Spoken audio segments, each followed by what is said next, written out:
లోబడి ఉండ గోరువార్లారా, మీరు ధర్మశాస్త్రం వినుట లేదా? నాతో చెప్పుడి.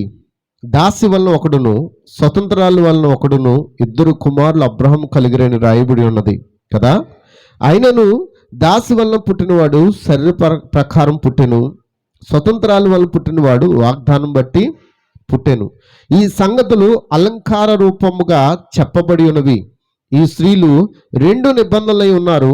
వాటిలో ఒకటి సీనాయి కొండ సంబంధమైనదై దాస్యములో ఉండుటకు పిల్లల కనును. ఇది ఆగరు.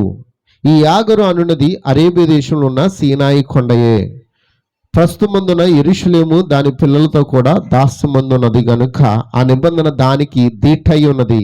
అయితే పైనున్న యెరూషలేము స్వతంత్రంగా ఉన్నది, అది మనకు తల్లి. ఈ పరిశుద్ధ దేవుడు దించుగాక. హల్లెలూయా. యెరూషలేము మనకి తల్లి.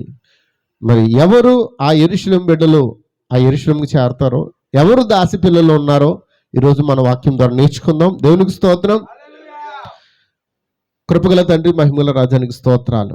చదవన లేఖనం ద్వారా మాతో కొన్నిసేపు మాట్లాడమని అడుగుతూ ఉన్నాను. తండ్రి, మమ్మల్ని అందరినీ స్వాధులు తీసుకోండి. మేము అల్పులం, అయోగ్యులమే ప్రభా, ఎందుకు పనికిరానివంటి వారం. నీ కృప ద్వారా రక్షించబడ్డాం దేవా. నీ కృపే మమ్మల్ని రక్షించింది, కేవలం నీ కృపే మమ్మల్ని కాపాడి ఉన్నది ప్రభా. ఈ రోజున కూడి వచ్చిన ప్రతి ఒక్క కుమారుని బట్టి నీకు స్తోత్రాలు చెల్లిస్తూ ఉన్నాను. వారిని మీ యొక్క ఆత్మచేత అభిషేకించండి. ఈ రోజున ఒక వాక్యం ద్వారా వారితో మాట్లాడమని అడుగుతూ ఉన్నాను. సహాయం చేసి నడిపించమని యేసుక్రీస్తు నామములో ఈ ప్రార్థన అడుగుచున్నాం తండ్రి. ఆమేన్, ఆమేన్. దయచేసి అందుకు కూర్చుందామండి.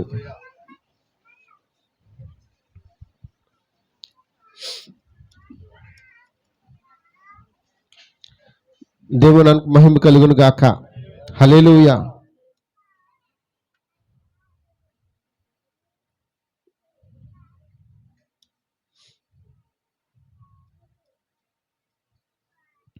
మరి కొన్ని విషయాలు మనం ధ్యానం చేద్దామండి. ఈరోజు ప్రభు సన్నిధిలో ఉండుట ఎంతమంది సంతోషిస్తూ ఉన్నారు? హల్లెలూయా. ఈరోజు ప్రభు నాతో మాట్లాడాలని ఎంతమంది ఆశిస్తూ ఉన్నారండి? ఎందుకంటే ప్రభువే మనకి అన్నిటికీ మూలాధారమే ఉన్నాడండి. హల్లెలూయా. ప్రభువు లేకపోతే మనం లేము. హల్లెలూయా. ఈరోజు నాకు మెసేజ్ ఏంటంటే, విత్తనము తొక్కతో వారసురాలు కాదనే అంశంలో ఒక భాగమును మీతో మాట్లాడుతున్నాను. దేవుని నామమునకు మహిమ కలుగును గాక. ఒక ఈ భాగంలో ప్రవక్త ఒక మాట చెప్పాడు. ఆ మాటను మీ దగ్గర పెట్టాలనుకుంటున్నాను. ఏంటనంటే, దేవుని యొక్క చిత్తమును, దేవుని అనుమతితో కూడిన చిత్తమును జరిగించే 2 వ్యక్తులు. దేవుని చిత్తమును, దేవుని అనుమతితో కూడిన చిత్తమును, 2 చిత్తాలు జరిగించే 2 వ్యక్తులు. అందులో మనం ఏ వ్యక్తికి సంబంధించి ఉన్నాం అనేది నా యొక్క అంశం. దేవునికి స్తోత్రం.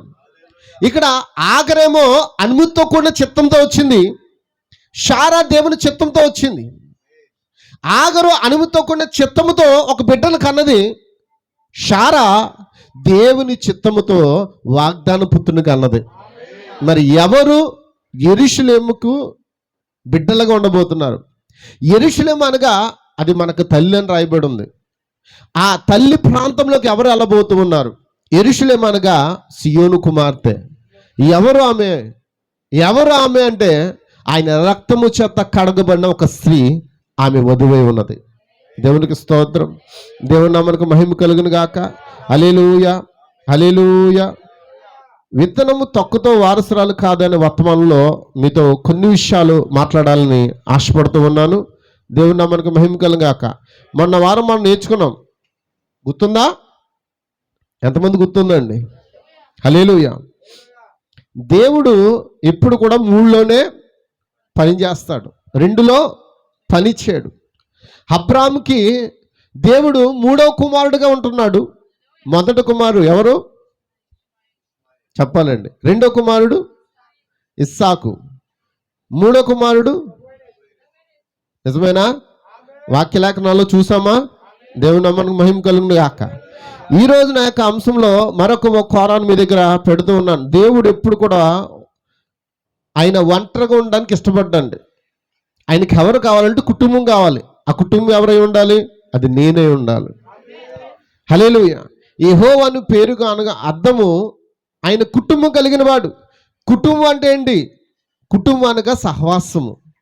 మరి ఆయనకి ఎవరున్నారంటే సహవాసం చేయడానికి కోటాను కోట్ల దేవదూతలు ఉన్నాయి. కానీ దేవదూతలు ఆయన పోలికలో లేవు. ఆయన ఆరాధించుకోవడానికి దేవుడు తన వాక్కు చేత సృష్టించుకున్న దేవదూతలు. కానీ ఆయన ఆరాధించే వ్యక్తులు ఎలా ఉండాలంటే ఆయన గుణలక్షణములు కలిగి ఉండాలి. ఆయనలో 16 రకాల గుణలక్షణాలు ఉన్నాయని, ఆ 16 రకాల గుణలక్షణాలు కలిగిన వ్యక్తుల్ని, ఎందుకంటే ఇప్పుడు ఆయన స్వస్థపరచువాడుగా ఉన్నాడు. మరి స్వస్థత ఎవరికి కావాలి? ఎవరు చెప్పట్లేదు. మీకు కావాలా? ఆయన స్వస్థపరచువాడుగా ఉన్నాడు. అయితే ఎంతమందికి న్యాయం కావాలి? ఆయన న్యాయాధిపతిగా ఉన్నాడండి. ఎంతమంది బంధింపబడి ఉన్నారండి? ఆయన రక్షకుడుగా ఉన్నాడండి. ఆయన విమోచకుడుగా ఉన్నాడండి. ఆయన న్యాయాధిపతిగా ఉన్నాడండి. ఆయన తండ్రిగా ఉన్నాడు. ఆయన కుమారుడుగా ఉన్నాడు. ఆయన పరిశుద్ధాత్మగా ఉన్నాడు. ఆయన గుణ లక్షణములు బయలుపరచడానికి ఆయన వలె కుమారులు కావాలని ఆయన ఆలోచన కలిగి ఉన్నాడు. దేవునికి స్తోత్రం. హల్లెలూయా, హల్లెలూయా. ఈరోజు నా యొక్క అంశం ఏంటంటే, విత్తనము కలిగిన ప్రజల్ని, ఇందాక చెప్పాను కదా, 2 రకాల ప్రజలు ఉన్నారు. ఒకరు దేవుని చిత్తమును వెంబడిస్తూ ఉన్నారు, మరొకరు దేవుని చిత్తానికి అటువైపు ఉన్నారు. అంటే దేవుని చిత్తం లేకుండా ఏది కూడా ఈ భూమి మీద జరగదు. అంటే ప్రామిస్ విల్ అంటే అనుమతితో కూడిన చిత్తం. మనం అనుమతితో కూడిన చిత్తంలో ఉన్నామా, దేవుని చిత్తంలో ఉన్నామా? ఈరోజు వాక్యంలో ఉందామండి. దేవునికి స్తోత్రం. మీకు ఒక మాట చెప్తాను. సంఖ్యాకాండం 22వ అధ్యాయము 12వ వచనం. త్వరగా ఈ కాల ప్రవక్త దాని గురించి ఎత్తి ఉన్నాడు ఈ వర్తమానంలో.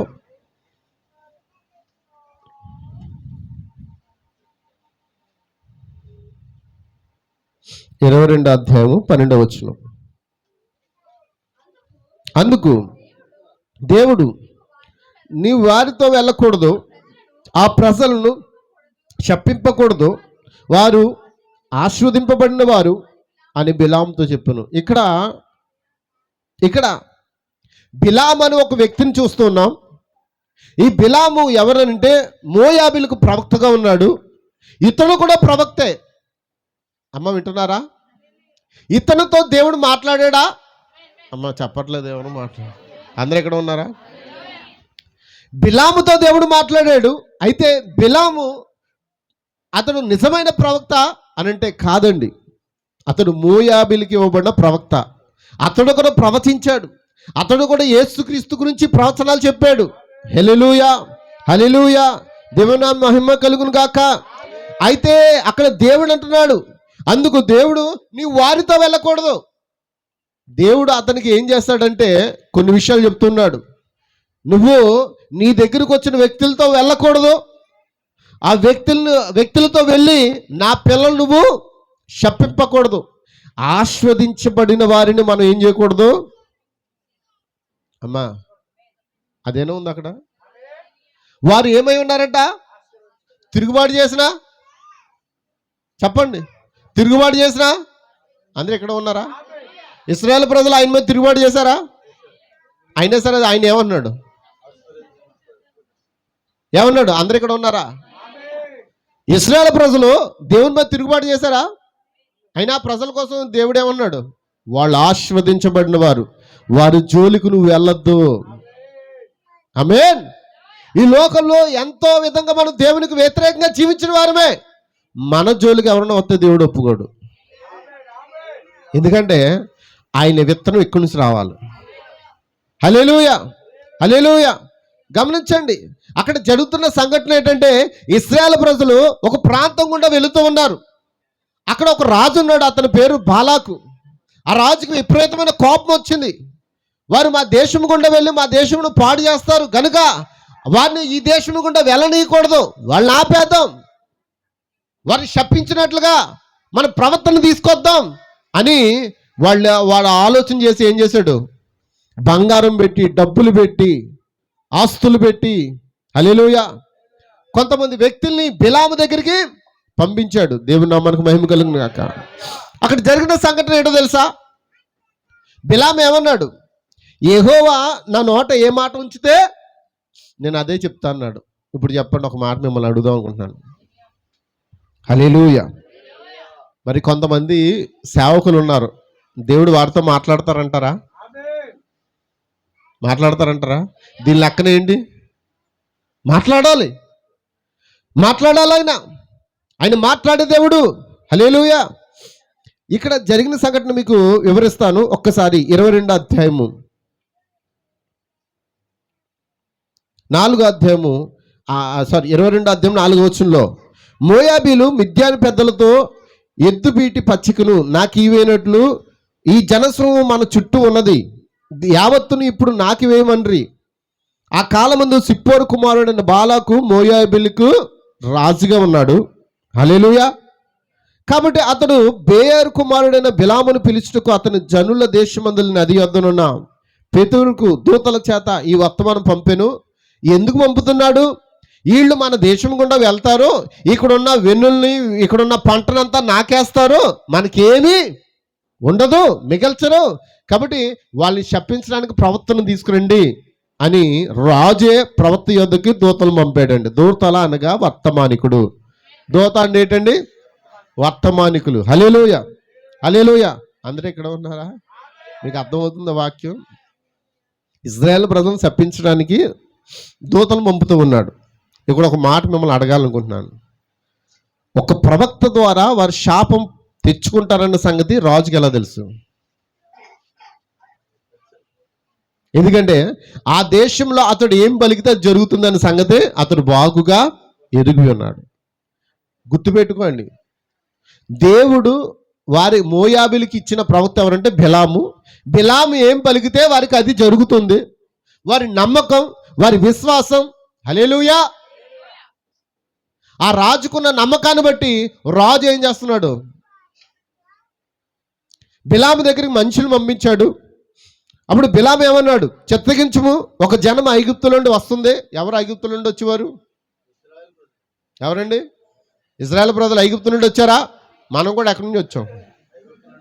మీరు చదువుకోండి, అక్కడ లేఖనం ఉంది కదా, వరుసగా చదువుకోండి. ఇదిగో వారు భూతలము కప్పి నా ఎదుట దిగి ఉన్నారు, కాబట్టి నీవు దయచేసి వచ్చి నా నిమిత్తము ఈ జనమును శపించుము, వారు నాకంటే బలవంతులు, వారిని అత్తము చేటుకు నేను బలముందునేమో, అప్పుడు నేను ఈ దేశంలో నుండి వారిని తోలివేయుదును. ఏలనగా నీవు దీవించువాడు దీవింపబడని ఉందా? అమ్మా, నమ్మాడు. బాలాకు రాజు ప్రవక్తను నమ్మాడు. మనం ఎవరు నమ్మాలి? ఇప్పుడు ప్రవక్త ఎవరు? ఇప్పుడు 7వ సంఘకాల దూత ప్రవక్త విలియం బ్రాన్హామ్. ఇప్పుడు సంఘానికి ప్రవక్త ఎవరు మరి?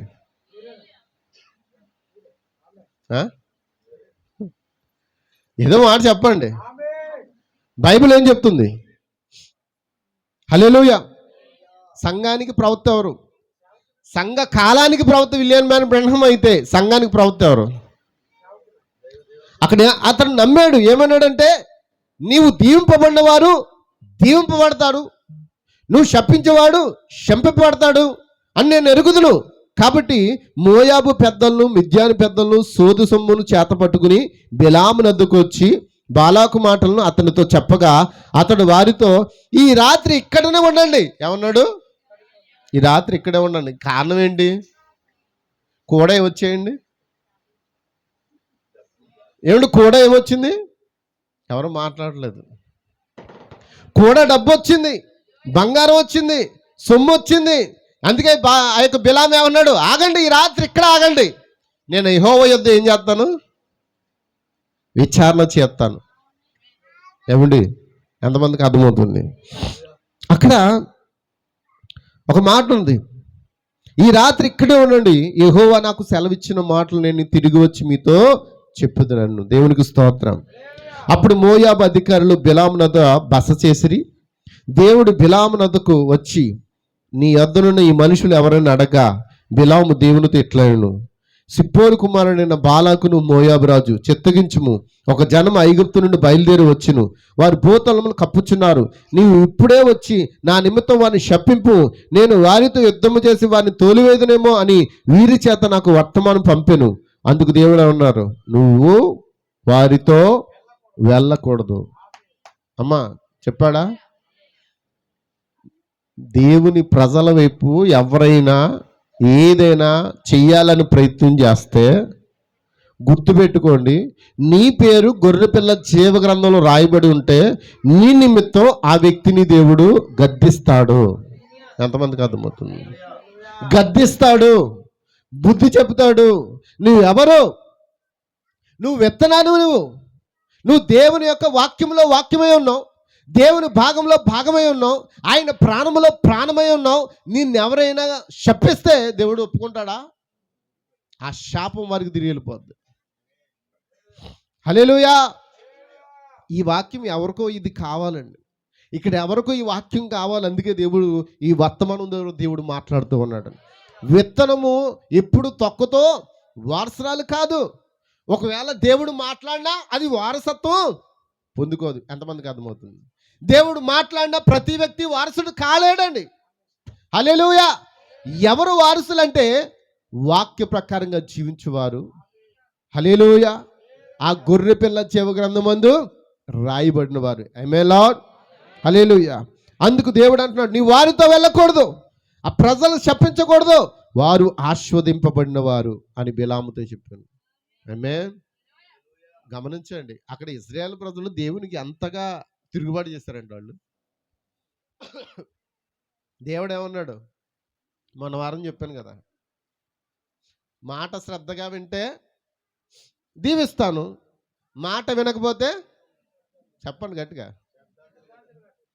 గట్టిగా, మాట విన్నవాడిని, నా మాట శ్రద్ధగా విన్నవాడిని దీవిస్తా, మాట వినని వాడిని శ్రద్ధాంజలి కడతానని ఆయనే చెప్పాడు. కట్టాడా వారికి శ్రద్ధాంజలి? ఎక్కడ కట్టాడు? అరణ్యంలో. జాగ్రత్త సుమి, నువ్వు ఎవరి చేతిలో ఉన్నావు అంటే మిక్కిలి భయంకరమైన దేవుని చేతిలో ఉన్నావు. ఆయన పేరుకు మృదువు, కరుణామయుడు, దయామయుడు. ఒక్క కోణం చూస్తున్నాం, రూపాయికి ఒక పక్కే చూస్తున్నాం, అవునా కదండి? రెండో పక్క ఆయన కొదమ సింహం, దహించు అగ్ని. ఒకవైపు ఆయన గొర్రె పిల్లగా ఉన్నాడు, ఒకవైపు సింహంగా ఉన్నాడు. ఆయన ఒకవైపు కృప చూపించేవాడుగా ఉన్నాడు, ఒకవైపు ధర్మశాస్త్రము చూపించేవాడుగా ఉన్నాడు, తీర్పరగా ఉన్నాడు. దేవునికి స్తోత్రం. ఒకవైపు ఆయన కాపాడేవాడుగా ఉన్నాడు.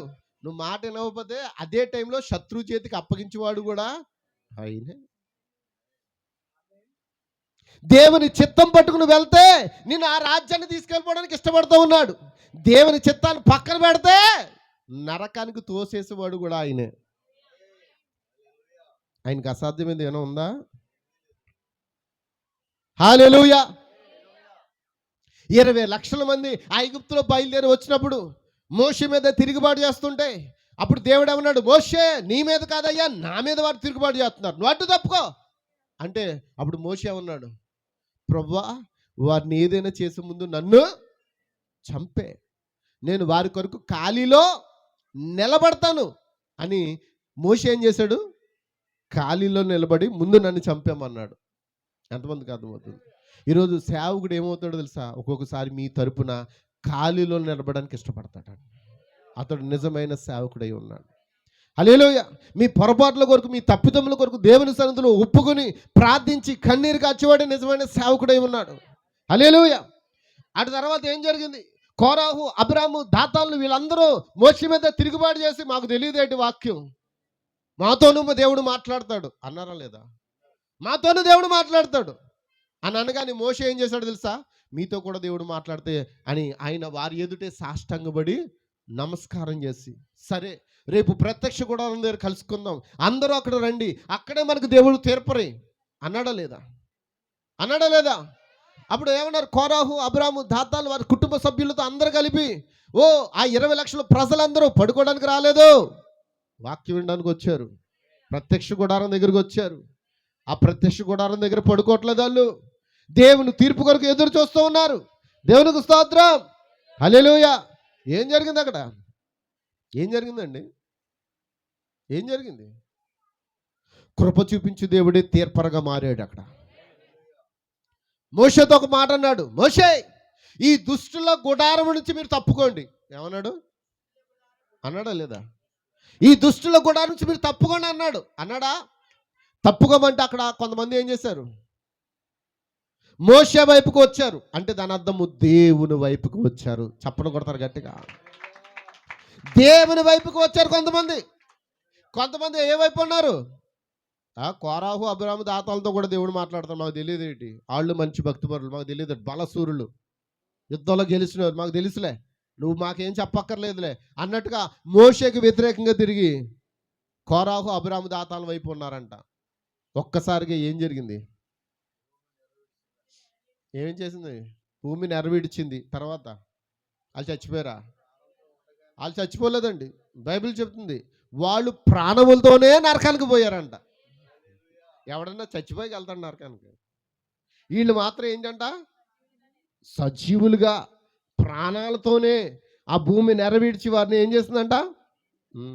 ఇప్పుడు అందుకే యెహోవా మాట శ్రద్ధగా విన్నవాడు దీవించబడతాడు, అశ్రద్ధగా విన్నవాడు శ్రద్ధాంజలి కట్టిస్తాడు. కట్టించడానికి కూడా అవకాశం లేదు కదా శ్రద్ధాంజలి కట్టించడానికి. వాళ్ళ సమాధులు కూడా లేవు. వాళ్ళు ఎక్కడ పోయారు? కనీసం పోనీ ఆయన కలువరి సిలువలో సిలువేయబడిన తర్వాత వారి మీద ప్రేమ చూపించి కనికరం చూపి వారిని తిరిగి లేపడానికి కూడా వారికి సమాధులు.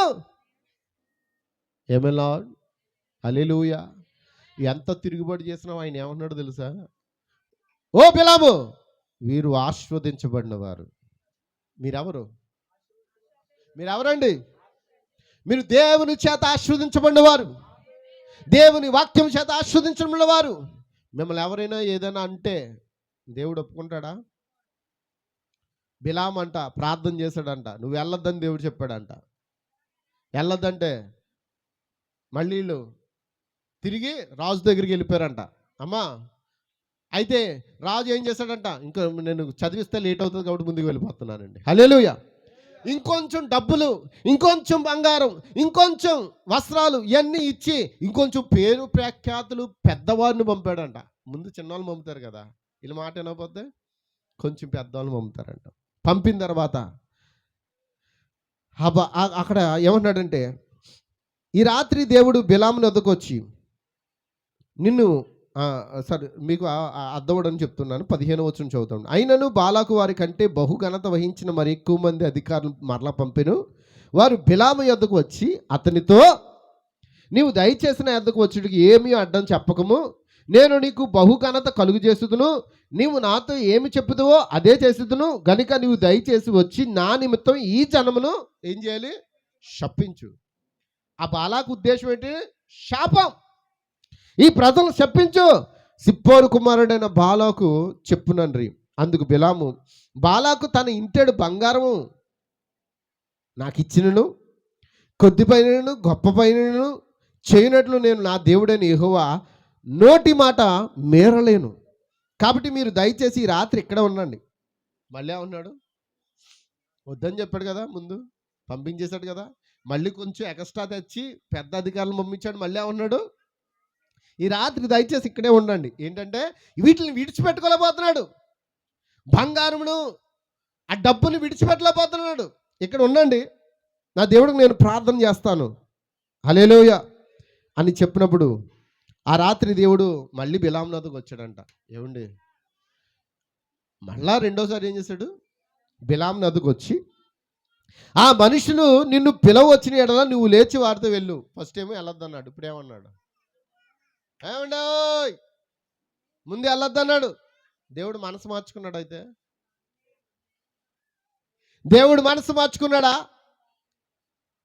వాక్యం చెప్తున్నా ఈ కాలప్రోత ఒక మాట చెప్పాడు, దేవుడు ఎన్నడూ కూడా తన మనసు మార్చుకోలేదంట.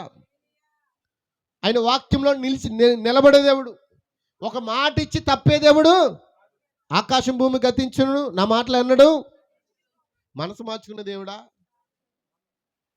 ఇసుకే విషయంలో మనసు మార్చుకున్నాడు.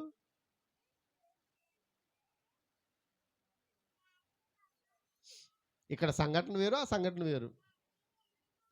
ఇక్కడ సంఘటన ఏంటంటే, నువ్వు శపిస్తే నా ప్రజలు శపించబడతారు అని దేవుడే బిలామును శపించవద్దని చెప్పాడు.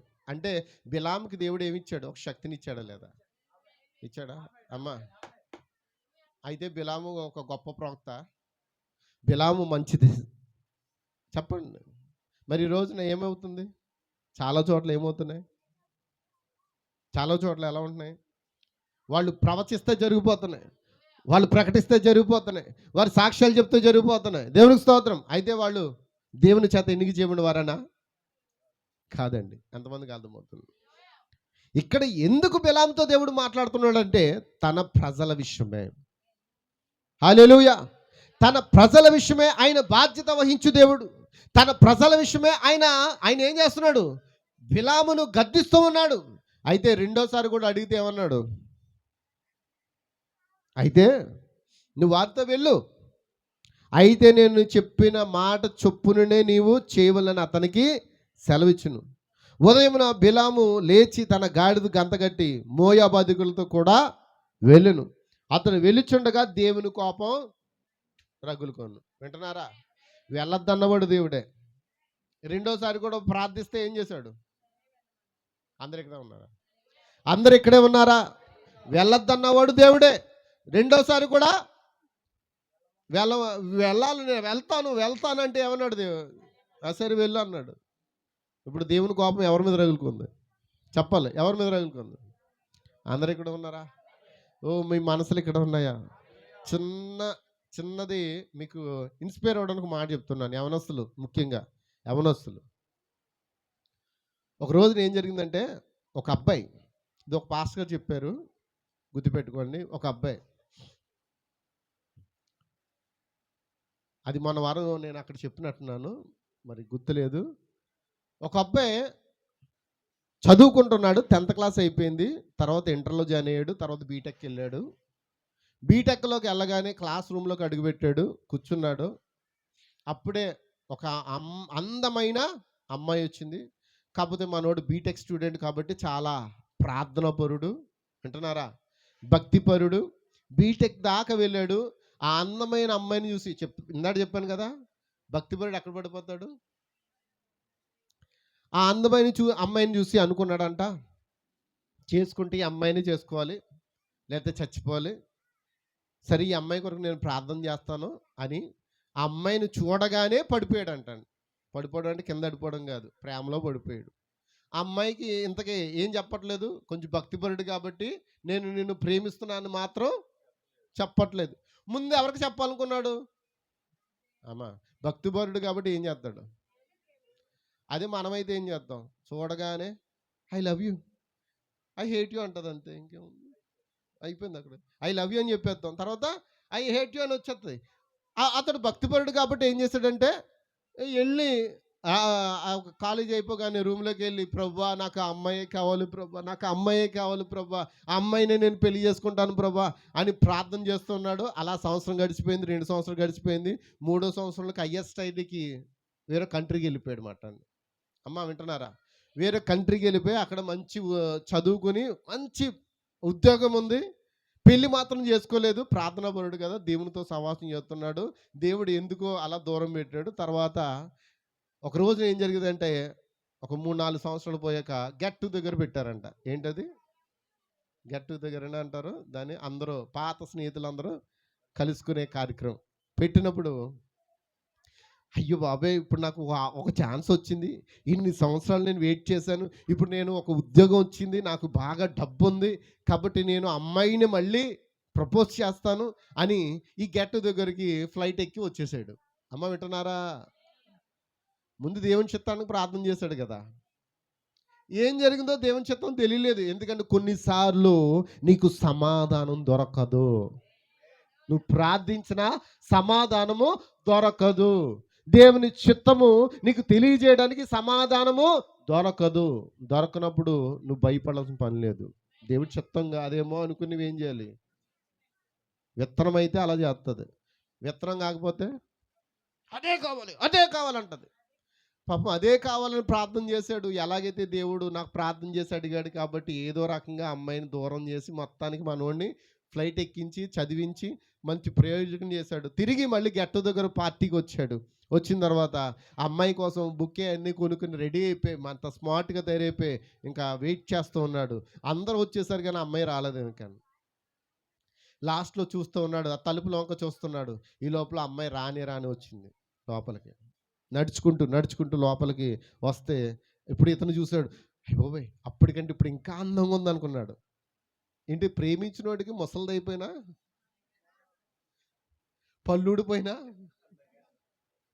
అంతే కదా. ప్రేమలో పడ్డవాడికి గుడ్డిది కూడా అందంగానే కనబడుతుంది, నడ్డిది కూడా అందంగానే కనబడుతుంది, నడుము విరిపోయిన వాళ్ళు కూడా అందంగానే కనబడతారు. కానీ ఇక్కడ ఆ అమ్మాయి పాపం చాలా అందంగా రెడీ అయిపోయి వచ్చిందంట. అప్పుడు ఈ లోపల ఒక స్నేహితురాలు ఉందంట పక్కన. ఏంటి సంగతి, బొకేట్ని ఉన్నావు సార్కి ఇవ్వడానికి అంటే, కాదు అమ్మాయికి ఇవ్వడానికి అన్నాడంట. ఏంటి సంగతి అని అడిగిందంట. అంటే అప్పుడు అన్నాడంట, నేను అమ్మాయికి ప్రపోజ్ చేద్దాం అనుకుంటామని అన్నాడు. నువ్వా అమ్మాయికి ప్రపోజ్ చేస్తావా ఇప్పుడా, ఇంతకాలం ఏం చేస్తావు అని అంటే, లేదు నేను మరి ప్రయోజకుని అవ్వాలి కదా, ప్రయోజకుని అవ్వకుండా నేను ఎలా ప్రపోజ్ చేయను, నేను ఇప్పుడు ఉద్యోగం ఉంది, నాకు బాగా డబ్బు ఉంది కాబట్టి ఇప్పుడు నేనేం చేస్తాను, ప్రయోజకుని చేస్తాను. ఆ ప్రయోజకుని అయ్యాను కాబట్టి ఇప్పుడు వచ్చి ప్రపోజ్ చేస్తానని చెప్పిన అనగానే అమ్మాయి అన్నదంట, అయితే నువ్వు ఇప్పుడు 4వ వాడు మాట అన్నాను. అర్థమైందండి. అయితే ఇప్పుడు నువ్వెవరో ఏంటి 4వ వాడిని ఏంటంటే, అది ముగ్గురిని పెళ్లి చేసుకుంది, మొదట భర్త చచ్చిపోయాడు, రెండో పెళ్లి చేసుకుంది, రెండో భర్త కూడా చచ్చిపోయాడు, ఇప్పుడు 3వ దాన్ని చేసుకున్నాడు, ఈడు కూడా ఉంటాడో లేదో తెలియదు, ఇప్పుడు 4వ వాడు నువ్వే అనగానే ఇంకా ఆ బొక్కే గిక్కి అక్కడ మొత్తం పాడేసి మళ్ళీ అక్కడ ఒక రూమ్ చూసుకుని ఆ రూమ్లోకి తలుపేసుకుని ఏం చేస్తున్నాడంట, ఏమని ప్రార్థిస్తున్నాడు, నేను చచ్చిపోతానని చూసావా ప్రభా, ఇప్పుడు నేను ఆమెను కానీ మొదటగా చేసుకుంటే నేను చచ్చిపోతానని సంగతి నువ్వు ముందే చూసావు నాయనా, నీకు వందనాలు బాబు, నన్ను తప్పించావు బాబు, నన్ను కాపాడినందుకు నీకు స్తోత్రాలు బాబు అని అప్పుడు ప్రభు పాదాలు పట్టుకుని ఏడ్చాడంట. ఎంతమందికి అర్థమవుతుంది. కాబట్టి ప్రతి ఒక్కరు ఏం చేయాలి, దేవుని చిత్తం కొరకు. కానీ ఈరోజు కనిపెట్టే అది సహనాలు ఓపికలు నశించిపోయాయి. మనం అంటాం పెళ్ళిళ్ళు అవ్వట్లేదు. అవ్వడం కాదు, ఆ అవ్వే సమయం వచ్చినప్పుడు ఎవడో ఆపడం. ఏమండి, ఆ బోర్డు మీద ఎంతమంది పేర్లు రాసామండి, ఎన్నో ప్రయత్నాలు చేశారా పెళ్ళిళ్ళకి, ఏమండి బ్రదర్ ప్రయత్నాలు చేశారా?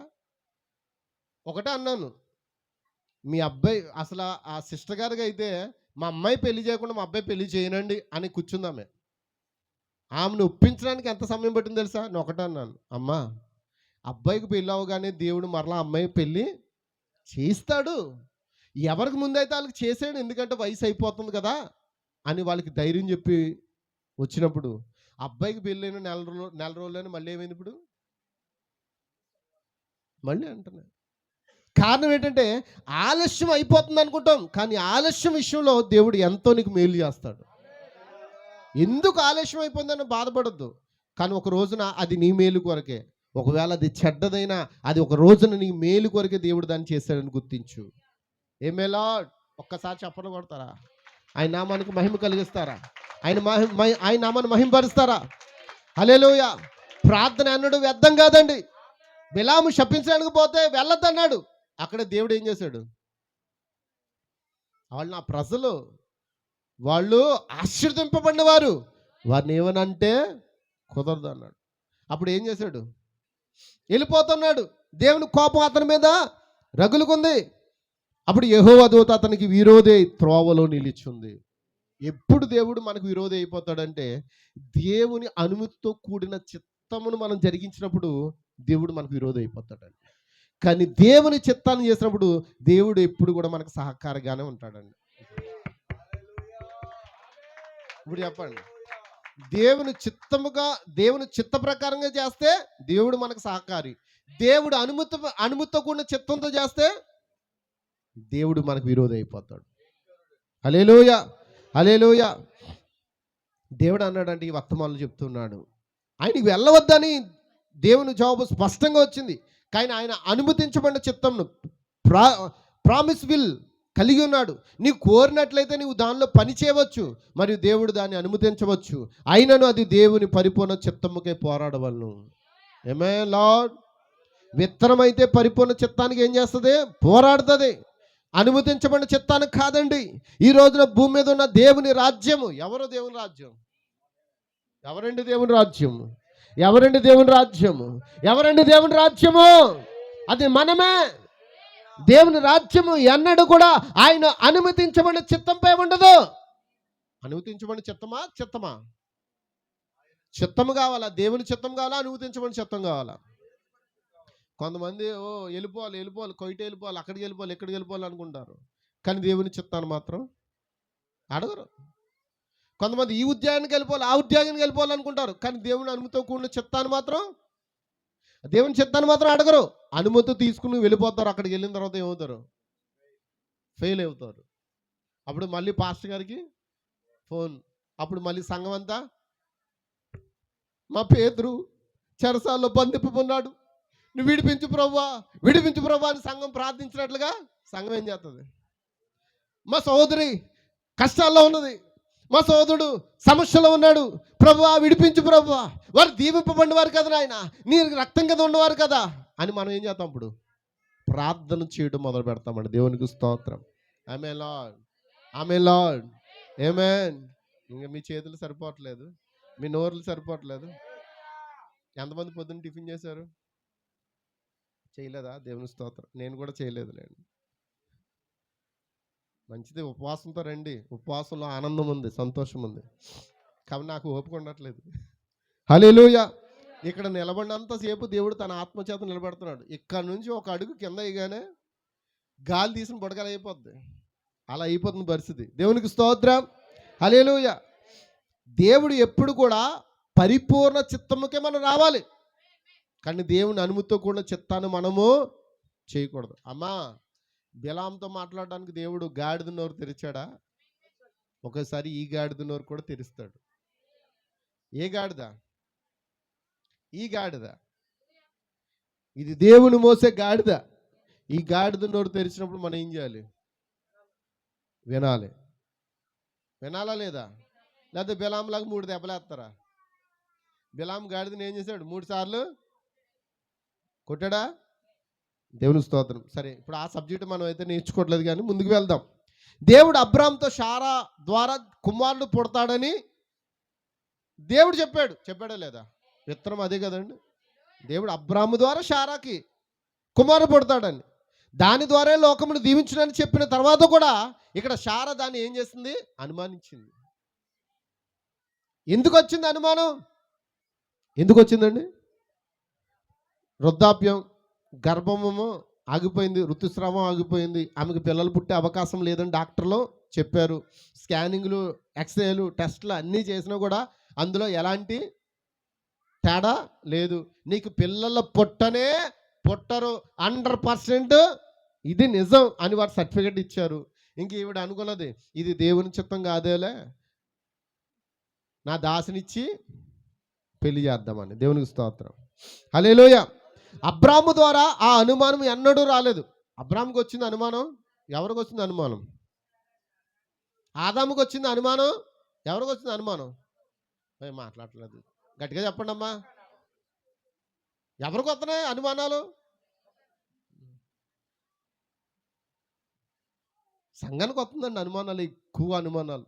నమ్మేదానికన్నా ఎక్కువ అనుమానించేది ఎవరు? ఆడదే. అవునా? అందుకే దేవుడు ఆడపిల్లకి ఆడపిల్లని పేరు. అసలు ఆడపిల్ల అంటే అర్థం కాలేదు నాకు ఇప్పుడు దాకా. మొన్న పెద్దనాన్న గారు ఆడపిల్ల అంటే ఆడపిల్ల, ఏడపిల్ల, ఆడపిల్లే. ఎంత ఇంట్లో పుట్టినా ఆడపిల్ల ఆడపిల్లే. ఆడపిల్ల అంటే ఎక్కడ పిల్ల? ఆ అత్తగారింటికాడ పిల్ల. మగపిల్ల మన దగ్గర ఉండే పిల్ల.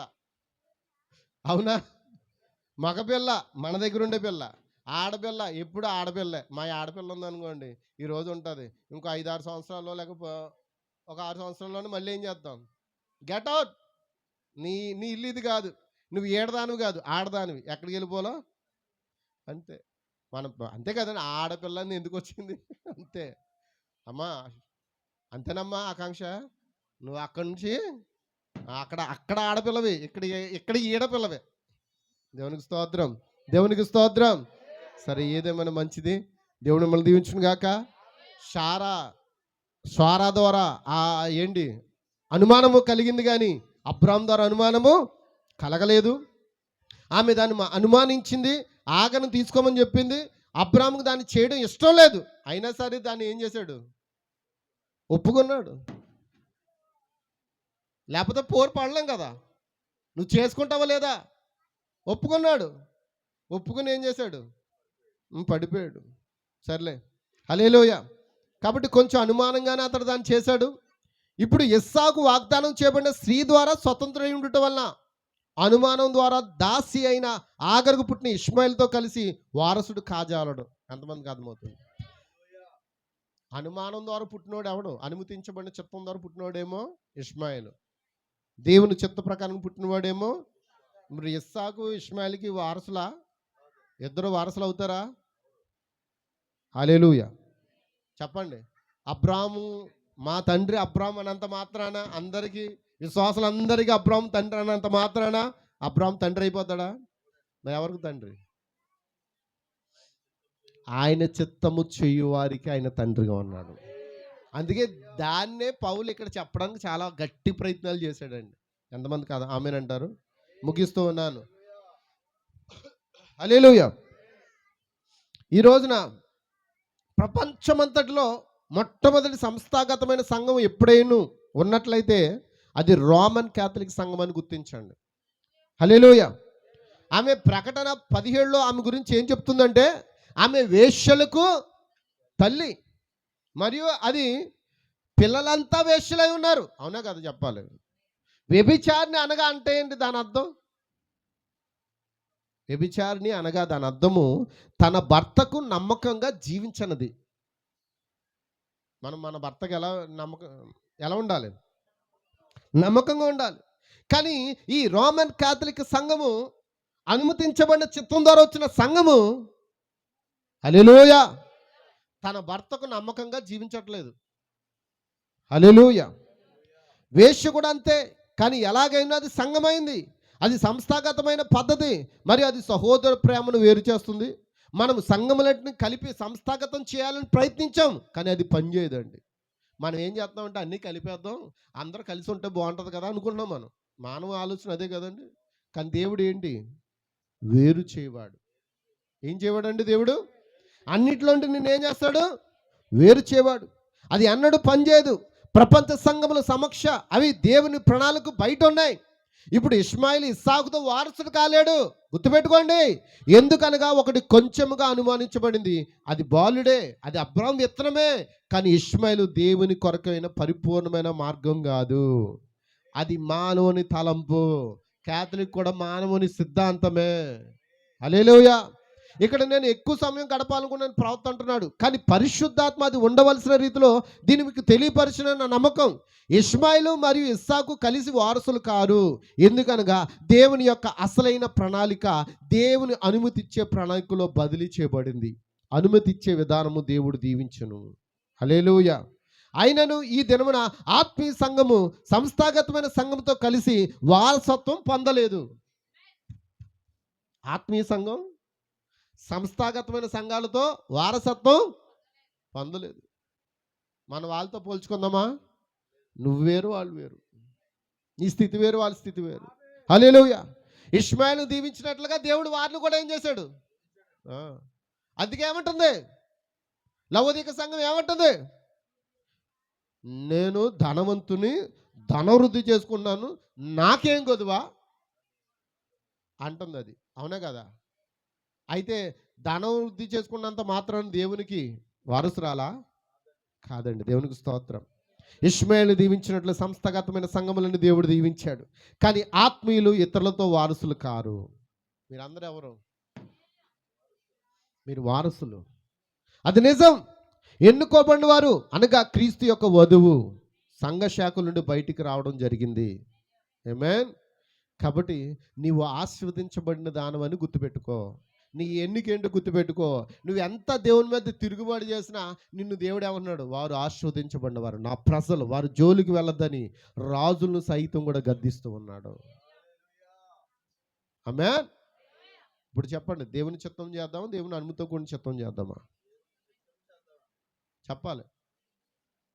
ఎంతమంది దేవుని చిత్తం చేయడానికి ఇష్టపడతారు? హల్లెలూయా. మీ ప్రార్థన ఎలా ఉండాలి? కొన్నిసార్లు మీకు సమాధానం రాదు, అప్పుడు ఏం చేయాలి? వెయిట్ చేయాలా? కానీ వెయిట్ చేయం. ఈ పాస్టర్ గారు ప్రార్థన చేశారు, అవ్వట్లే. ఎందుకు అవుతుంది? ఎందుకు అవుతుంది? వింటున్నారా? ఎందుకు అవుతుందండి? దేవుని చిత్తమైతే అవుతుంది. దేవుని చిత్తం కాకపోతే అవ్వదు. నువ్వెంత కోరుకున్నా అది అవ్వాలంటే దేవుని చిత్తానికి మనం పరుగులు తీయాలి.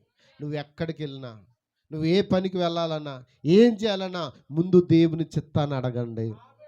నీకు బయలుపాటునిస్తాడు, నీతో మాట్లాడతాడు. ఏది చేసినా నీ మంచిగా అనుకోండి. చెడు జరిగినా చెప్పాలి, నువ్వు నీ మంచిగా చెప్పాలా? దేవుడు మిమ్మల్ని దీవించును గాక. God bless you. ప్రార్థన చేద్దామండి. ప్రార్థన చేద్దాం. అందరూ కూడా కళ్ళు మూసుకోండి, ప్రార్థిద్దాం. చివరి ప్రార్థన చేస్తాం. హల్లెలూయా, హల్లెలూయా.